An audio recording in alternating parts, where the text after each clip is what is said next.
of bait operations. And it's not just the police using a bit of cleverness to catch criminals. It's people like you and me too.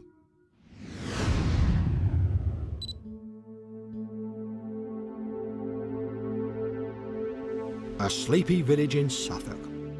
Population around 600. Crime virtually non-existent. Unless you live just outside on the main road, that is. Paolo and John's home has received so much criminal attention that they could be forgiven for thinking it was listed in some sort of thieves' travel guide. To protect themselves, they've taken some drastic measures and ended up capturing these burglars in the act. This has been an ongoing problem. About 10 years ago, somebody had broken into the house through a rear window and stolen all my checkbooks and credit cards, etc. Some years later, when we were on holiday, the garage was broken into and all my garden equipment and machinery was stolen. And then there was Paolo's motor. That went missing while he was inside playing the piano. I was practicing and John said, "Where's your car?" I said, "What do you mean, where's my car? It's parked in the usual place." He said, "No, it's not." So I came out, and my car had vanished. And they came in, they drove their own car in here, they hot-wired my car, drove it off, and then they used it in an armed robbery that same night. And they were armed. If that wasn't enough, in between these events, there was also a steady stream of unsavoury characters attracted to the premises. At various times we've found people in the garage or walking around the back. They just seem to wander in and poke around at will. I felt a bit threatened, I think, so I wasn't very happy. So I decided to do something about it. The least you could do is just sort of take a photograph of them. John and Paolo felt like they needed an extra pair of eyes, so they bought some. Scouring the second-hand surveillance market found them a decent set of cameras. Well, this was quite an interesting project for us because I'm a plumbing and heating engineer myself, and I often deal with electrical things, and Paolo, my partner, he's very good with software and computer systems. We decided to have 3 cameras to begin with. To make installation easier, the cameras wirelessly connect to a computer. If anybody moves, then it gets recorded onto the hard drive of the computer. Though nature rarely sits still. You have trees moving in the wind and things like that, so you have to blank. It's blanked, so that movement won't get recorded. But if anyone walks here, it will get recorded. Just a few months after this system is installed, it proves its worth.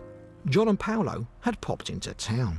We were only gone for about 40 minutes. When we came back, I went to get something from the garage. I noticed as I arrived in here that the planer down there was on the floor, and it shouldn't be because it lives in the shelves over there. So I went to pick it up like this to put it back on the shelf. That's when I noticed that all the cables, which I normally keep here, were all completely missing and these shelves are empty. And the motion detection recorder shows exactly what's been happening in their absence. A truck parks up at the bottom of the drive and a man walks up to the house to see if anybody's in. On return, the open door to the shed catches his eye. After a quick inspection, he calls his mate over, and so begins a robber's relay as the pair quickly grab as much as they can. I thought, that should be on our cameras, but I never expected it would be somehow until we played it back, and then all these empty scenes were full of these 2 people taking all the stuff. It was quite exciting, you know. It was kind of surreal, really. But it was horrible as well. People invading your privacy like that, isn't it? Yeah. Even as he watched his plumbing supplies being plundered, there was a sense of satisfaction for John. I remember feeling rather pleased with myself.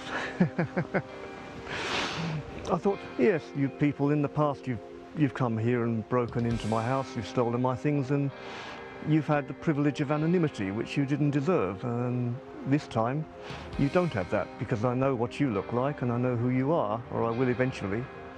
They contact the local police and hand over this footage. The pictures circulate to forces nationwide. Eventually, this man is identified by Essex police and charged with theft. He was given 120 hours community order and made to pay £300 compensation to John. The other guy remains at large, so if you see him, don't let him near your garage. If it hadn't been for my television cameras, this would have been a crime that would never have been detected. Now that the cameras are in place, I feel much more secure, and I know that if anything happens that I'm not aware of at the time, you know, it will be there on record. And the robbery isn't the only transgression caught on the motion picture cameras. There's a cat that likes my cat, and he comes every night. They meet up. They have a cat party. Caught in the act, eh? Still to come on today's Caught Red-Handed, the battle against